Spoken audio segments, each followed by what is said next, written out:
প্রিয় শিক্ষার্থীরা, তোমরা কেমন আছো? আশা করি ভালো আছো। পবিত্র ম্যাথ হাবের পক্ষ থেকে তোমাদের সকলকে স্বাগত জানাইতেছি। তো আমরা আজকে আলোচনা করব যে বিষয়ে, সে বিষয়ে সম্পূর্ণটাই থাম্বনেলে লেখা রয়েছে। তোমরা অবশ্যই দেখেছো। হ্যাঁ, বাংলায় A+ না আসলে আসলে এর প্রভাবটা কতটুকু রেজাল্টে পড়তে পারে, সেই বিষয় নিয়ে আমরা আলোচনা করব। তো তার আগে বলে রাখি, যারা এখনো আমার চ্যানেলটি সাবস্ক্রাইব করো নাই তারা অবশ্যই সাবস্ক্রাইব করে দেবে। আর SSC 26-এর যত প্রকার কোশ্চেন অ্যানালাইসিস থেকে শুরু করে রেজাল্ট অ্যানালাইসিস সব কিছু ভিডিওই তোমরা আমার এই চ্যানেলে পেয়ে যাবে। পাশাপাশি বিভিন্ন জব পরীক্ষার ম্যাথ ক্লাস 8, 6, 7, 8, 9, 10 প্রত্যেকটা শ্রেণীর ম্যাথের প্লেলিস্ট আমার চ্যানেলে পেয়ে যাবে। হয়তোবা কিছু কিছু ক্লাসের এখনো ম্যাথ স্টার্ট করানি, তবে আমরা চেষ্টা করব প্রত্যেকটা ক্লাসের ম্যাথ তোমাদের সামনে উপস্থাপন করার জন্য। যাই হোক, চলো আমরা শুরু করি। এখানে আমি লিখে রেখেছি যেটা, যে বাংলায় A+ মিস হলে ফলাফলটা কেমন হবে আর কি। তো তার আগে আসলে তোমাদের জেনে নেওয়া উচিত যে আমাদের আসলে A+টা আসে কিসের উপর ডিপেন্ড করে। তো এখানে SSC 26-এর আমি এখানে প্রত্যেকটা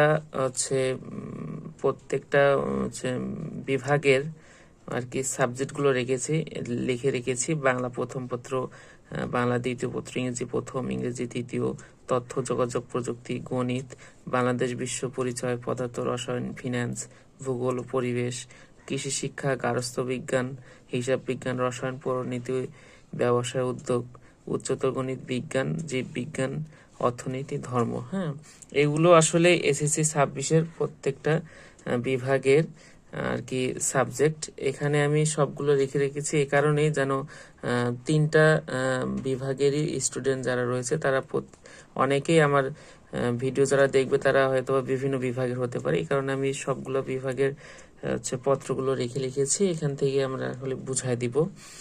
এখন কথা হচ্ছে যে আমরা বাংলাতে যাব, তার আগে বাংলার যে মিস হলে যা হবে সেটা সম্পর্কে আমরা বিস্তারিত জানবো। তার আগে আমাদের এটা জেনে নেওয়া দরকার, এখানে প্রত্যেকটা সাবজেক্টে যদি আমরা A+ পাই, অর্থাৎ ফাইনালি যদি আমাদের রেজাল্টে প্রত্যেকটা পরীক্ষা যদি আমাদের আর কি ভালো হয়, SSC 26 যারা পরীক্ষা দিচ্ছ প্রত্যেকটা পরীক্ষা যদি তোমাদের আশাস্বরূপ হয়, অর্থাৎ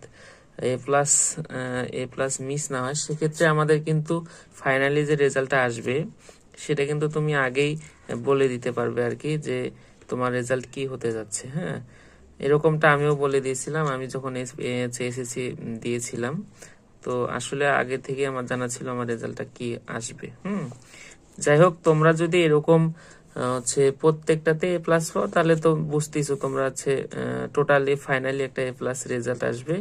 এবং মানে গোল্ডেন তো আর কি মানুষের মুখে মুখে বলা, এখন সার্টিফিকেটে তোমাদের A+ই দেওয়া থাকবে। হ্যাঁ, যাই হোক, এটাকে গোল্ডেন বলে অনেকে। এখন তারপরে তোমাদের যেটা জানতে হবে, তোমাদের আসলে কোন গ্রেডে কত মার্ক তুলতে হয়। হ্যাঁ, এই জিনিসটা আসলে আমরা এই জিনিসগুলো যদি না জানি, সেক্ষেত্রে আমরা বুঝতে পারবো না আসলে আমাদের রেজাল্টটা কিভাবে আর কি হবে। হ্যাঁ, তো A+ যারা আর কি পাবে তাদের ক্ষেত্রে 80 থেকে 100-র মধ্যে যারা মার্কস থাকবে তারা A+। তারপর 70 থেকে 79.99, অর্থাৎ 80-র আগ পর্যন্ত। ঠিক আছে, এটা হচ্ছে এ গ্রেড। 60 থেকে 70-এর আগ পর্যন্ত হচ্ছে A-। 50 থেকে 60-এর আগ পর্যন্ত অর্থাৎ 59.99, এটা হচ্ছে বি। আর হচ্ছে 40 থেকে 49.99, অর্থাৎ এটা হচ্ছে সি। আর ডি হচ্ছে 33 থেকে 39.99। তোমাদের আসলে এই জিনিসটা জানা দরকার, যে তাহলে তোমরা কিন্তু পরীক্ষা দিয়ে আসলে বুঝতে পারবে যে আসলে তুমি ওই সাবজেক্টে কি গ্রেড পেতে যাচ্ছ। হ্যাঁ, এই জিনিসটা তোমাদের আসলে জানা দরকার, অনেকে জানে না। যাই হোক, এই কারণে আমি এখানে এটা দিয়েছি। তো চলো আমরা এখন আমাদের যে আসল বিষয় সেটা সম্পর্কে আলোচনা করব। হ্যাঁ, সেক্ষেত্রে যদি আমরা যাই পরের পৃষ্ঠাতে,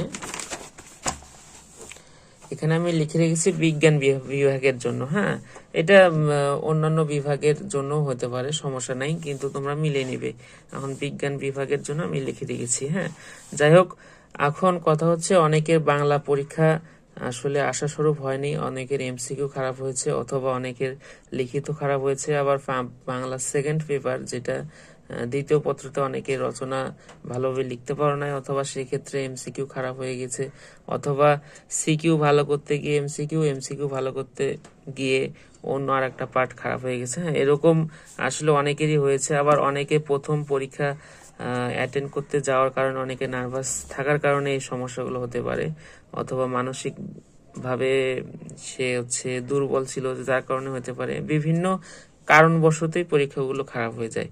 তো সেক্ষেত্রে আমরা যেটা দেখব, যদি আমাদের যেহেতু আসলে এসএসসি 26 ব্যাচ যারা রয়েছে তাদের যেহেতু বাংলা ফুললি পরীক্ষা হয়ে গেছে, অর্থাৎ বাংলা প্রথম পত্র দ্বিতীয় পত্র, আজকে সম্ভবত হলো ইংলিশ প্রথম পত্র। যাই হোক, ইংলিশ নিয়ে বাংলা নিয়ে আমরা আরেকটা ভিডিওতে জানবো, সমস্যা নেই। কিন্তু বাংলার বিষয়ে আমরা যেটা বলতেছি যে তোমাদের মোট বিষয় হচ্ছে 10টা। বিজ্ঞান বিভাগ হোক আর অন্যান্য বিভাগেও সেম সম্ভবত। তো আমাদের সময় এতগুলো বিষয় ছিল না। যাই হোক, এখন হয়তো বেশি করেছে। এই 10টা বিষয়ের মধ্যে কমপক্ষে তোমাকে 7টাতে A+ যদি পাও, তাহলে ফলাফল তোমাদের A+ আসবে। ঠিক আছে, 10টার মধ্যে যদি কমপক্ষে 7টাতে A+ পেতে হবে, তাহলে ফলাফল তোমাদের A+ আসবে। এখন আসল কথা যেটা, যদি বাংলায় রেজাল্ট খারাপ হয়ে থাকে, বাংলায় যদি তোমরা কম মার্ক অ্যাটেন্ড করে আসো, সেক্ষেত্রে সেটা কি ধরনের মার্ক হতে পারে? সেটা হচ্ছে A গ্রেড না A-, এই গ্রেডের মার্কের মধ্যে। A গ্রেডের মধ্যে আমরা কি দেখেছিলাম যে 70 থেকে 80-র আগ পর্যন্ত, অর্থাৎ 79.99। হ্যাঁ, আর A- দেখেছিলাম 60 থেকে 70-এর আগ পর্যন্ত, অর্থাৎ 69.99। এখন তোমাদের মার্কের অ্যাভারেজ যদি থাকে এইরকম, অর্থাৎ এখন তোমাদের বাংলা প্রথম পত্র দ্বিতীয় পত্র মিলে হবে, প্রথম ও দ্বিতীয় পত্র মিলে যদি 160 থাকে, সেক্ষেত্রে তো A+। আর 160-এর নিচে চলে গেলে সেটা A গ্রেড চলে যাবে, এটা A+। আর এর নিচে যদি চলে যায় তাহলে A গ্রেড। ঠিক আছে, তার নিচে যদি চলে গেলে A-, এভাবেই আসলে হয়। তো প্রথম দ্বিতীয় পত্র মিলে যাদের আসলে অ্যাভারেজ 160 থাকে, তাদের টেনশন করার কোনো দরকার নেই, তারা A+, বাংলাতে A+ আসবে। আর যাদের 160-এর নিচে আসবে, সেক্ষেত্রে তোমাদের করতে হবে যেটা, যেহেতু তোমাদের বাংলা A গ্রেড মিস হয়ে যাচ্ছে, A+ মিস হয়ে যাচ্ছে, সেক্ষেত্রে তোমাদের অন্যান্য যে বিষয়গুলো রয়েছে, সেক্ষেত্রে কিন্তু তোমাদের অন্যান্য বিষয়গুলোতে আসলে ভালো মার্কস ক্যারি করতে হবে। হ্যাঁ, অর্থাৎ ওইগুলোতে তোমাদের A+ তুলতে হবে, কারণ তোমাদের কমপক্ষে 7টাতে কি করতে হবে? A+ তুলতে হবে, তবে তোমরা A+ পাবা। হ্যাঁ, এখন এই 7টার মধ্যে যে বাকি 3টা বাদ গেল, সেখানে তোমার বাকি 3টাতে A গ্রেড থাকলে A+ আসবে, আবার একটাতে যদি A- থাকে তাহলেও A+ আসবে, আবার যদি 2টাতে A গ্রেড, একটাতে বি থাকে, বা A- থাকে, সেক্ষেত্রেও কিন্তু A+ আসবে।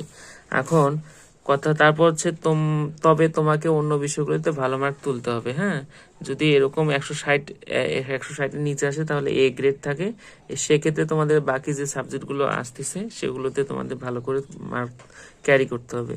আর যদি বাংলাতে বি গ্রেড আসে, এখন তুমি বি গ্রেড মানে কি? বি গ্রেড মানে তোমার কত মার্ক আমরা দেখলাম, বি গ্রেড 50 থেকে 59.99।